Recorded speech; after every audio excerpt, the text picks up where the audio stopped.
给儿子点外卖后，婆婆大骂我黑心给儿子吃地沟油，不配当妈。转头从冰箱里连锅端出上个月儿子吃剩的腊排骨，还是家里的饭菜干净又卫生。当晚儿子食物中毒进医院，他反咬我一口，要不是你给金宝吃地沟油，他能生病。老公听了婆婆的话，不分青红皂白，在病房暴打我。我让儿子说句公道话，他就怪我，你给我点地沟油外卖还有理了。最后在推打过程中，我后脑勺撞上桌角，当场死亡。再睁眼，面对儿子哭着要点外卖的请求，我一耳光扇过去，吃什么吃？外卖都是地沟油。妈，我要吃外卖，给我点一份冒烤鸭。说话呀，不许说外卖不健康，我就要吃，就要。我睁开眼，望着熟悉的家，不由得陷入恍惚，直到手臂上传来痛感，我才明白自己重生了。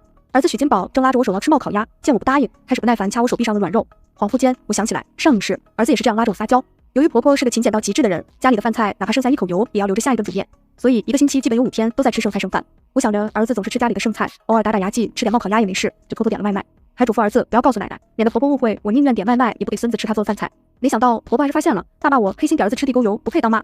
儿子吃了冒烤鸭后，又贪嘴吃了婆婆煮腊排骨，最后食物中毒。医院里，婆婆一口咬定是外卖地沟油的错，还污蔑我故意给儿子吃地沟油，要让老许家断子绝孙。老公听后不分青红皂白暴打我，儿子更把责任推卸到我头上，说是我不让他吃奶奶做的饭，故意点外卖和婆婆对着干。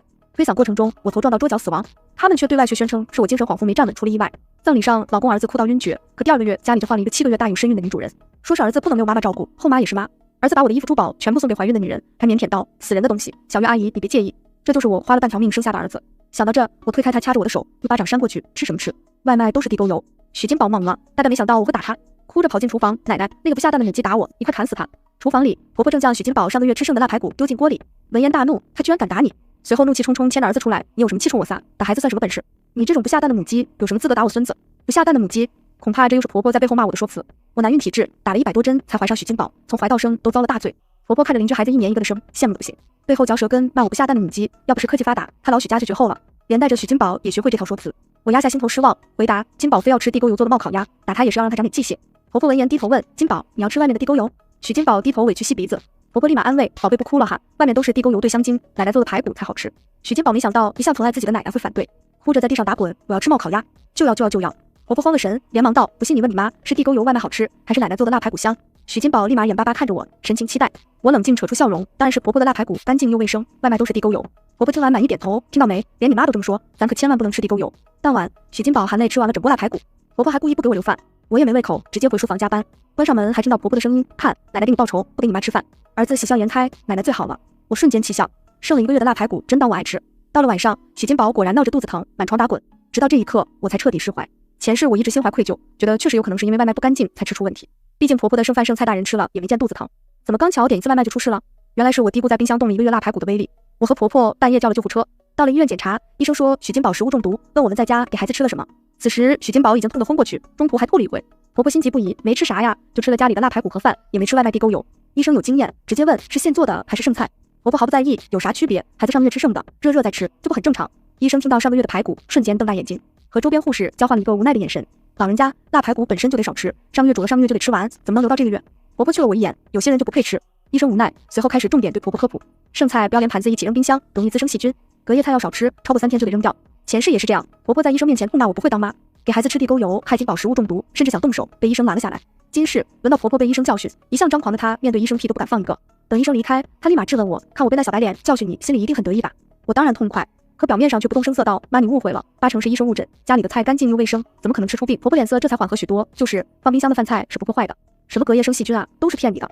我们那个年代烂了的红薯照样吃，也吃不死人啊。然而他眼里的忧愁丝毫没有变少，我知道他害怕自己做饭给孙子吃进医院的事情被儿子知道，只是儿子住院，当爹的自然要通知到位。老公许家心肝消瘦，10天半个月不着家也是常态。曾经我也害怕外面莺莺燕勾走他的魂，但一想到夫妻之间最重要的就是信任，我也就放下心。不过悬着的心如今也终于死了。许家欣穿着拖鞋来医院后，第一件事就是劈头盖脸骂我，你怎么当的妈？把儿子照顾进医院，我直接把医生的说辞重新给他说了一遍。许家欣听说是他妈，怒气瞬间消了一半，可依旧对我不依不饶。你是不是还挺庆幸不是你的错？我告诉你，就是你的错。你看谁家当妈的还要婆婆做饭？我给你2个选择，第一，把工作辞了，安心在家当家庭主妇。我想都没想，直接问第2个呢？许家欣眼里绽放出一抹金光，离婚，我找个能照顾咱儿子的女人。前世他也是这样给了我2个选择，可那时我正处于晋升总监关键时期，老公没有提成的时候，底薪只有3500，最后还是得靠我养家，所以我拒绝辞职。只是我以为他提出离婚是为了逼我辞职，所以我也没答应离婚。没想到他是真的想离婚。婆婆仅仅说了几句风凉话，他就抓着我的头发往墙上撞，怒骂害他儿子，最后惨死。今世我听到离婚选项，差点没笑出声。在他信誓旦旦的目光下，我果断选择后者，行，离婚。许家欣震惊过后是狂喜，真的？你可别后悔。我摇头，绝不后悔。婆婆在一旁捂嘴偷笑，还不住双手合十，向天祈祷，保佑儿找个好生养的，争取3年抱俩。一个孩子在她看来等同于断子绝孙，最好和母鸡一样，天天下蛋才叫繁荣昌盛。难怪前世婆婆这么快就接受了林小月，估计就是看她好怀孩子。我和许嘉欣约定，等儿子出院就去扯离婚证。清晨，许金宝醒了，哭着喊着说饿，就这么一个儿子，许嘉欣当眼珠子捧着。闻言赶紧穿上外套，爸爸马上给你碗面吃。婆婆却拦住她，外面都是地沟油，怎么能买给孩子吃？婆婆家煮面。许嘉欣犹豫，可儿子饿得等不及。婆婆却说，你猜外面的面条为什么好吃？那都是放尸油，哪有家里做的干净又卫生？许嘉欣无奈，只能让婆婆回家煮面。路过我，婆婆瞥了我一眼，我只给自家人做饭，外人想吃还没这福气呢。言外之意，我是外人，可我巴不得去外面吃，尸油多贵，餐馆老板可舍不得放。于是我点点头，我自己去外面吃。婆婆对我的回答很满意，趾高气扬走了。我起身去外面的餐馆点了一碗海鲜粥，鲜美可口，终于不用顿顿吃家里的剩菜，想想我都觉得来日可期。吃饭时，我打开家里的监控，婆婆正打开冰箱，里面全是一堆剩菜盘子。她炒菜喜欢重油，每次吃完盘底都剩半盘油，她又舍不得扔，久而久之，冰柜堆了一堆油碟。只见婆婆随手捞了10几个剩菜生肉碟子，全倒进锅里，煮好后又直接把手伸进锅里蘸了蘸面汤，送进嘴里，一脸陶醉。她自己一个人就吃了一大碗，打包了2份去医院，确实没有我的份。只是她这一系列不卫生的操作，看得我差点把早餐也吐了。医院里，父子俩早就饿惨了，开始狼吞虎咽。可不到半个小时，许金宝再次哭闹说胃疼，婆婆和老公直往厕所跑。第10次拉虚脱后，许嘉欣坐在地上质问婆婆：“你到底在面里放什么？”婆婆一脸无辜，什么也没放，就放了点冰柜里的剩菜。许嘉欣有口难言，孝顺的她第一次朝婆婆吼道：“妈，现在不是你那年代，不缺这点油水，家里剩菜都放了3个月，那还能吃吗？”婆婆梗着脖子不服输，冰箱里的东西又不会坏，想当年掉进粪坑的菜我捡起来洗洗，照样吃。许嘉欣被恶心的说不出话，我在一旁想笑不敢笑，原来她也知道亲妈的剩菜不卫生。许嘉欣干销售，察言观色有一套，很快就看到我眼底的笑意，你笑什么？还不快去喊医生！我点头离开，随后在医院乱转了10圈，等许嘉欣疼得直打我电话，才慢悠悠去喊医生。等我和医生赶到的时候，病房里传来一阵呕吐声，紧接着是婆婆惊慌失措的声音：“嘉欣，你怎么了？医生，快去叫医生！巧云呢？死哪去了？”许金宝声音满含嫌弃：“爸爸，你吐得好恶心。”半个小时后，许嘉欣已经躺在病床上输点滴，医生说也是食物中毒。婆婆吃的少，拉了几次就不疼了，说话中气十足，看起来和没事人一样。医生打听清楚情况后，又把婆婆骂了一顿：“你是真想让自家断子绝孙啊？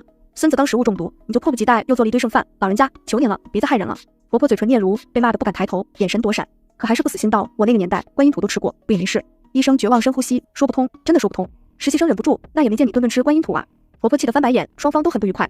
放倒全家人后，照顾人的重任落在我头上，毕竟还没离婚，可我也不会尽心尽力，喝水自己倒，疼了就忍。儿子满床打滚，要拿我的手机玩王者，我直接让跑腿把他的家庭作业送到医院。许金宝立马向许嘉欣求救，可写作业是正事，他巴不得我唱黑脸，他唱白脸，好让儿子更依赖他。你妈就是这么不讲理，我说不动，委屈你了，等出院后，爸给你换一个温柔的妈妈。爷，我现在就要出院。儿子瞬间高兴地蹦起来，朝我吐舌头，略，等你老了，我也不会给你抬棺，谁让你整天欺负我。原来督促他写作业就是欺负他，我也彻底对这头小白眼狼失望，遗传的基因确实强大，和他爸如出一辙。住院第3天，一个身怀6甲的女人带着保温桶敲响了病房大门。你好，请问许先生在哪？蚁人的第6感告诉我，这就是前世取代我的林小月。果不其然，许嘉欣挣扎着从病床上起来，温柔揽过女人的腰，接过对方的保温桶，小心翼翼搀扶她坐下。你怎么来了？你身体不方便，怎么不在家好好休息？林小月即便怀孕，也丝毫不见疲惫，一身好家风穿搭，戴着珍珠耳环。听说你住院，我怎么能不急？说着，掌心捂嘴，似乎很惊讶，转头看向我，你就是许夫人吧？忘了自我介绍，我叫林小月，是许先生的客户，第一次见面，许先生勇猛帮我赶走了歹徒，要不是他，我肚子里的孩子怕是保不住了。所以你千万不要误会，我也不想打扰你们夫妻的感情。说完，两人的眼睛甜蜜对视，都快能冒出粉色泡泡。我寻思着，说这么长的话，总结起来不就是既要又要？可没想到婆婆反应比我还大，直接从座位上跳起来，啥？你肚里的孩子不是我儿子的？林小月面露尴尬，许嘉欣一把将婆婆扯回座位，小声道：“不是，但这不就证明她能生吗？而且她爸是开公司的。”婆婆空欢喜一场，撇了撇嘴，看林小月鼻子不是鼻子，眼睛不是眼睛。我神色冷淡，哦了一声，没能得到期待中的反应。林小月一拳砸在棉花上，看我的眼神又轻蔑不少。随后她打开了保温桶，许大哥，这是我给你熬的海鲜粥，5点去菜市场买的海鲜，送来晚了点，你可别介意。许嘉欣眼神一亮，我怎么会介意？小月，你真好，不像我老婆，连饭都不会做，结婚10年还没吃过一顿她做的饭。我闻到熟悉的香味，看向保温桶，这不就是我早上在餐馆吃的海鲜粥？瞬间我就期待了林小月进门的日子。既然这里不需要我，我也不想当电灯泡。拎包起身，我对林小月道：“来都来了，那就提前上岗，先学学怎么照顾这一大家子。我公司有事，先走了。”说完，在许嘉欣期待的眼神里，我关上大门。只是我没走，躲在门口想听听儿子的反应。前世我怨气太重，灵魂被困在家里。看到许金宝对林小月献殷勤，我不明白他为什么抛弃我这个亲妈也要巴结林小月。很快我知道了答案，林小月给儿子买了最新的游戏手柄，还热心模仿儿子的笔记，帮他写作业。儿子玩游戏不方便吃粥，他就一勺一勺亲自喂。不到半个小时，许金宝就热情喊他小月阿姨。我瞬间没了听墙角的兴致，离开医院回公司。人心太过飘忽不定，只有工作是我唯一能把握住的东西。父子俩出院当天，林小月挽着许嘉欣的肩膀，另一只手牵着许金宝，这亲密模样仿佛他们才是一家人。我一身干练风衣，爽快在离婚协议书上签字。拿到离婚证的一刻，我才彻底放松。我也是个人，重生也改变不了我内心的恐惧。每次去医院病房，我都下意识远离桌角，生怕再不明不白死了。直到这一刻，我才有种真正活着的感觉。许嘉欣拿到离婚证的一刻也露出笑容，来都来了，不如把结婚证一起领了呗。林小月羞涩拿小拳头捶他心口，随后靠在他肩上。好呀，可是姐姐还在，这不太好吧？关他什么事？他现在只是我法律上的前妻。我懒得看他装模作样，起身离开。当天我在朋友圈看到了许嘉欣晒结婚证，离婚后没有家庭拖累，我全身心投入工作，很快干到总监一职。恰好遇到供应商卷款逃跑，我忙得焦头烂额时，收到了前夫的婚礼邀请函。我没工夫搭理他们，却听到秘书说逃跑的供应商有个女儿叫林小月。这下我不得不把婚礼邀请函从垃圾掏出来。婚礼当天乌云密布，我一袭黑裙，活像是参加葬礼。许金宝今天是花童，看到我第一眼就开始炫耀林小月给他做了多少好吃的。只有小月阿姨让我感受了母爱，你之前不给我做饭洗衣服，也不送我上学，根本就不爱我。我也不惯着他，直接怼回去，对你知道就好。许嘉欣阴阳怪气，穿成这样故意气我。可惜你是算了，是小月邀请你参加婚礼，他不计前嫌，你倒是小肚鸡肠。我不想和他废话，直接问林小月还有他爸在哪。许嘉欣一脸得意，等婚礼上就能见到了。婚礼开始，林小月婚纱也掩饰不住她7个月的孕力，满脸甜蜜，牵着亲爹上场。我拍了一张照，确定这就是卷款逃跑的供应商后，公司直接报警。轮到新郎新娘发言，林小月故意内涵，正是有些人不懂珍惜，才成就了我的幸福。陈小姐，真是谢谢你。我微笑，不客气，确实没想到垃圾还能2次利用。林小月当场变脸，但被她的亲朋好友拦了下来。婚礼正进行到交换戒指时，警察突然冲进去，带走了林小月的父亲。您涉嫌经济犯罪，请跟我们走一趟。林小月下的戒指都掉地上，拉着亲爹，爸，你不是说下个月就要晋升？不这样。林父也是一脸后悔，早知道我前几天就买机票跑路，你非得今天结婚，还要我出场，这下你满意了吧？林小月一脸懵逼，许嘉欣脸色迅速变黑。一场婚礼在混乱中结束。参加完前夫的婚礼后，我又涨薪了，公司特意嘉奖我抓到拖欠公司货物的供应商。好日子还没过几天，许嘉欣3天2头上门，想让我帮忙让公司放弃诉讼。巧云，一日夫妻百日恩，小月爸爸的事儿还得你帮忙才行。这脸皮一如既往的厚，离婚了倒打起感情牌。我锁门忙着去上班，闻言好笑道，我是总裁还是大股东，能让公司放几千万不要撤掉诉讼？许嘉欣，结个婚把你脑子结坏了。许嘉欣也知道前妻确实没这么大本事，但总想着万一有可能吗？毕竟他只用耍嘴皮子，办事的人也只是前妻。我不想和他拉扯，转移话题。再说了，你不是就想要一个全职妻子，照顾家庭，难不成你看上的是林小月他爸？许嘉欣自尊心强，怎么可能承认觊觎岳父的资金？当然不是，我身为一个有责任心的男人，关照岳父怎么了？我冷笑，当初我爸生病的时候，他可是不闻不问，这么快就晋升24孝好女婿。送走许嘉欣，我就去上班了。中午休息，闲着没事儿，我打开监控，尝试输入密码，没成想还能进去。估计是他们忙，忘记重置监控密码。视频里，林小月坐在沙发，拉着许金宝上抹眼泪。纯姐这是怪我抢走了你爸爸，才故意报警抓我爸，是我对不起他，可他有什么怨就冲我来，为什么要伤害我爸？儿子心疼安慰道：“小月阿姨，我妈就是小肚鸡肠，你别生气。要不是婚后我把珠宝首饰都带走了，恐怕她又要拿我的东西送人情。儿子小，好糊弄，婆婆就没这么好说话了。”她坐在沙发上内涵，揣着别人的种，也好意思嫁到我许家？嫁过来也就算了，饭不做，碗不洗，真当我儿子冤大头。林小月哭得更委屈，随后起身去厨房。透过监控，我看到她立马擦干眼泪，拿起脏碗直接扔到地上，啪嗒一声，碗碎了。她哭得更大声了。许嘉欣回来，刚好听到碗块碎裂声。随后林小月跑出来跪在地上，婆婆我错了，是我不小心摔了碗，求求你别打我。前婆婆大为震惊，跳起来还真想打人，被许嘉欣拦住了。你还演上了，我让你洗个碗，你在这唱大戏。林小月哭得梨花带雨，许嘉欣一心想拿岳父进监狱之前藏的钱，当然站在新婚妻子这边。妈，小月还有身孕，你怎么能让她洗碗还打她？前婆婆被泼了一身脏水，又被儿子的话伤到了。闻言望向孙子金宝，你说句公道话。我听到这话直接笑喷，前世我也指望儿子说句公道话，谁能从许金宝嘴里听到公道话？真是痴心妄想。果不其然，许金宝一张嘴就是胡言乱语，奶奶你就别欺负小月阿姨了，她只是个孕妇。婆婆气得不轻，手发抖。好，我这个老婆子不受你们待见，我走。说完朝家门口走去，一步3回头，却发现没一个人来拦她。林小月还朝许金宝眨眼，当晚许金宝的书柜全部被拆，林小月把书柜换成游戏桌，还自费给他买了一台游戏机。自此许金宝对她更是亲热，还亲自打水帮她洗脚。我当年带她出国旅游，花了50多万，脚都磨破了，也没这待遇。等婆婆走后，林小月干了我一直想干的事，她把冰箱直接扔了。没错，扔冰箱。原本林小月是打算扔了冰箱的剩菜剩饭，但闻到冰箱里饭菜的馊味后，一片嫌弃，干脆把冰箱扔了。下午，无家可归的前婆婆灰溜溜回家后，看见冰箱没了，哭天抢地。你看看这个狐妹子，她哪里有巧云一半懂事？这个婚礼的不值啊！林小月躲在许嘉欣怀里，老公，我只是想让你和金宝吃新鲜饭菜，这有错吗？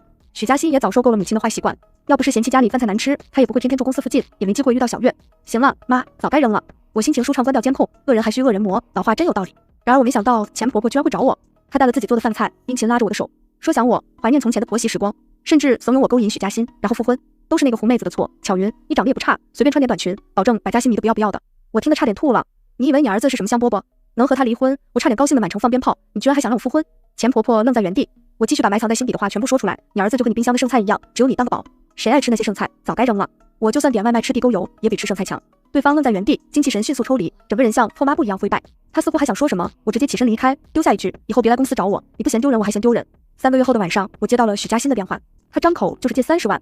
巧云，求你了，小月现在难产，急需30万动手术。我瞌睡直接吓醒，冷笑：你妻子动手术和我有什么关系？今天就是林小月死在手术台上，我也不会接。然而电话对面立马传出儿子的咒骂：妈，你简直是冷血动物，活该没男人要。我气得直接挂断电话。还没等我拉黑，许嘉欣又一个电话打进来，我直接摁断。第二天我去上班，手机监控 app 突然弹出一堆入侵警报，我打开监控，正好看到了儿子许金宝闯入我家偷走我的珠宝首饰和银行卡的画面。很快，许金宝也注意到摄像头，他甚至挑衅竖起中指：“你要是想毁了我，就去报警啊！反正我才14，怎样也不会坐牢。”我当机立断给银行打电话，要求挂失。好在我选择是正确的。许金宝知道我银行卡密码，取钱时发现无法取出，气得直接把银行卡掰断。最后，他拿着我3万块现金和10几万珠宝首饰离开。我报警了。警察赶到的时候，许金宝大大咧咧坐在椅子上，来抓我呀，正好不用上学。鉴于我真的没法让他坐牢，只能让警察带走批评教育。钱和珠宝据说被他扔了，我不信，直接打电话找许嘉欣。郊区一家私立医院门口，许嘉欣正跪地祷告。我怒火中烧，上前一脚把他踹翻，虎毒不食子，你居然唆使他入室抢劫！许金宝做不出这种没脑子的事，100%是许嘉欣唆使。对方也爽快承认，老婆，事到如今，我也不瞒你，我根本就不喜欢林小月，但是他爸进去前据说留给了他一笔钱，足足1000万。他如今生孩子羊水栓塞，我得把他救活，才能知道银行卡和密码呀。你先借我30万，等我拿到钱，给你300万，再和他离婚，跟你复婚。我听得直翻白眼，谁是你老婆？我也不稀罕和你复婚。还有羊水栓塞90%的死亡率，你就送他来这个破医院。许嘉欣一看就缺乏常识，很严重吗？那我帮他转院。可等许金宝进去后，护士却告诉他，昨晚压根没有一个叫林小月的孕妇来过。许嘉欣如遭雷击，他揪着护士的衣领，你说什么？我老婆给我打电话说在你这里，还有一个秦医生，我才让他帮忙交了20万费用，怎么可能不在？护士瑟瑟发抖，可是我们这里也没有姓秦的医生啊。许嘉欣一屁股坐在地上，整个人都傻了。我大概清楚发生了什么，许嘉欣被仙人跳了。报警后，许嘉欣还处于恍惚中，几度晕厥，嘴里不住念叨：“20万，我咋弄你爷20万啊？”看到许嘉欣身心和钱包都受到重创，我损失的3万块钱和珠宝似乎也不算什么了。可过了1周，许金宝打电话哭着喊救命：“妈，怎么办？爸爸要坐牢，你快救救他！”我来到警局，却被告知许嘉欣捅了人，被捅的那人还是林小月肚子里孩子的亲生父亲。原来林小月大学交了一个混混男友，爱得要死要活，还怀了孩子私奔。可男的没钱，林小月爸妈也不同意。为了给男友弄钱，林小月假装分手，找爸妈要了100万分手费，1分没留，全给了混混。后来又为了给孩子弄个户口，看中了许嘉欣，甚至跟许嘉欣结婚，让父母以为他改过自新，将钱全留给他。但那个混混好赌，林小月再有钱也堵不住这个窟窿。父亲留下的财产全花完后，两人盯上了许嘉欣的财产。那天晚上，林小月假装难产，又用父母的空头财产当诱饵，许嘉欣果然上套。听完后，我差点鼓掌。我一直以为林小月是绿茶，原来是纯爱战士啊！为了真爱，什么都干得出来。只是没想到许嘉欣找到混混后，连捅3刀，吓得林小月孩子都出来了。没错，林小月如今还在医院坐月子。警察把混混还没来得及出手的珠宝和3万块现金还给我，顺道告诉我许嘉欣故意伤人，很可能判10年。许金宝哭的那叫一个惨，妈，你快交保释金，交了钱，爸爸就能出来。电视里都这么演的，只要你交钱，我保证以后给你养老。求求你了，妈妈！千言万语汇聚在心中，最后只剩无语。我忍着没骂脏话，语重心长道：“你还是多读点书吧。”警察也帮忙解释，交保释金救不了许嘉欣，但许金宝固执认为是我不肯救他爸，骂了无数难听的话。我转身离开，这出闹剧我一点也不想参与。得知混混男友变成了植物人，林小月一夕之间从温柔的家庭主妇变成了暴躁大婶。她不管孩子，每天在家砸东西，要么就发疯。失去了经济来源，又因为许嘉欣害了她的真爱，她把怒气撒在许金宝身上。好几次她故意刺激我，给我发虐待打了孩子的视频，还让许金宝脱衣服跪在阳台，一跪就是1晚上。她想用这种手段打击报复我，可她忘记了许金宝也是伤害我最深的人。我这个人极端记仇。前世我努力工作，给许金宝买最贵的营养品、球鞋、奢侈品成衣，还带他出国去看梦寐以求的球赛。我也不奢求他给我养老，更不鸡娃，只鞭策自己努力工作，好让儿子不内卷也有舒服日子。可他怎么报答我呢？今世他还入室抢劫，无所顾忌，我凭什么要为他伤心？某天下班回家，我发现门口被泼了红油漆，许金宝拿着颜料在我家门上写“见死不救的托付”。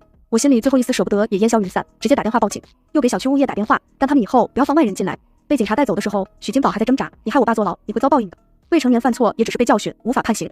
后来我听说许金宝在学校因为和同学闹矛盾打架，林小月直接给他办理退学。之后林小月变本加厉发虐待视频，视频里许金宝一身伤痕，他还在叫嚣父债子偿，你罪有应得。我反手报警告他虐待儿童，但许金宝却仿佛沉浸在从前林小月制造的温柔假象中，不肯清醒，非要主动原谅，还以死要挟我撤销诉讼。行，我如他所愿。只是许金宝的善举并没有感化林小月，他还是和以前一样疯癫。但是一个愿打一个愿挨，我这亲妈又算什么？又是一天深夜，我在家敷面膜追综艺，忽然邻居敲门说我儿子在小区外找我，状态非常差。我穿好衣服出门，远远看见一个瘦成枯树的身影，差点没认出来。我凑上前，看见许金宝两颊已经凹陷，黑眼圈快滴到下巴。有事？许金宝忽然流泪，妈妈，对不起，这又是闹哪出？我讽刺一笑，你认错人了，你妈是林小月。他忽然跪下，我做了个梦，梦里被爸爸推倒撞死的人是你，我很高兴，以为终于能换个温柔漂亮的妈妈，换一个和同学一样会给他们洗衣做饭的妈妈。我打住他要说的话，没忍住质问，所以我给你买最贵的衣服鞋子，送你去看别人都没看过的 NBA 球赛，带你满世界旅行打卡，还比不过同学妈妈洗衣做饭。我确实忙，忽略了这些小细节，但许金宝能抠出这些细节，认定我不是个好妈妈，也真让人心寒。他哭着摇头，对不起，是同学一直炫耀他妈妈给他们补衣服、做饭、扫地，我才以为这就是妈妈该做的事。妈妈，你让我回去吧，我不想过没钱饿肚子的生活，我只要你。从他的语气里，我听不到一丝忏悔，他永远都看不到自己的错误。我爱我是因为同学误导，爱我是因为我有钱。我残忍摇了摇头，你已经不是我儿子了，抚养权也不在我这，你回去继续读书吧，我会给你交学费。他瘫倒在地，受不了打击，跪地痛哭。再次听到许金宝的消息，是他要进少管所。我不知道他怎么和林小月打起来，又怎么失手把人推下楼。我去少管所看他时，他异常冷漠责备我，这一切都怪你，要是你当初带我回家，我的人生也不至于这样。我千疮百孔的心掀不起一丝波澜，冷静回答，不带你回家是我人生中最正确的选择。说完，我头也不回离开，继续我自己的人生。10年后，我已经晋升为分公司董事长，而许家欣也刑满释放。他第一时间去找林小月算账，听到了许金宝的事后，痛骂畜生，而他却一点也没有出生父亲的自觉，开始频繁出现在我公司大门口。10年过去，我依旧风光美丽，他却和50、60岁一样沧桑，满眼浑浊。不知道从路边哪里摘了一把野花，跪在我面前求原谅。巧云，当初是林小月勾引我，都是他的错，我也受到了惩罚，你原谅我吧。我们复婚，我带你环游世界。我笑出声，环游世界？你有钱环游世界吗？许家欣恬不知耻，提了提不合身的裤子，嘿嘿，你不是有钱吗？我直接戳破他的幻想，我的钱关你什么事？也不撒泡尿照照你的脸，老的能当我爹，还想勾引我，做梦！许家欣被我气得想打人，却被保安拦截，还扔出公司大门。附近上班族围过来看好戏，癞蛤蟆想吃天鹅肉，居然敢肖想陈董。上次公司最帅的腹肌小奶狗自荐枕席都被陈董赶了出去，这乞丐真是不要脸！我要长这样都不好意思出门，公司附近也不能乞讨吧？许家欣丢脸大发，再也不敢多停留，丢下一句我会一直缠着你就跑了。经此一事，我申请调去法国总部，不是为了躲许家欣，而是我在分公司干了6年，在国内已经没有升职空间。当然，我攒下的钱足以让我后半辈子衣食无忧。可我才40岁，人生还没过半，怎么能停止挑战？正好这件事给了我理由。1个月后，总部批准我的申请，我处理好国内资产后，飞往国外，开启新的职场人生。我同时拉黑了许家欣和许金宝父子俩，两人都是成年人，有手有脚，饿不死。只是我国内的朋友经常给我传递最新动态，比如许家欣没钱去找端盘子的许金宝，被儿子打了一顿，还差点被烧烤签子戳瞎眼睛；比如许家欣到处面试，最后连扫大街的也不要他；比如许家欣找前婆婆要钱，结果被扫地出门；许家欣一个人养了被嫌弃了一生。到后来，朋友传递给我的消息越来越少，我也彻底放下过往，开始拼搏新的人生，没有牵挂，四海为家。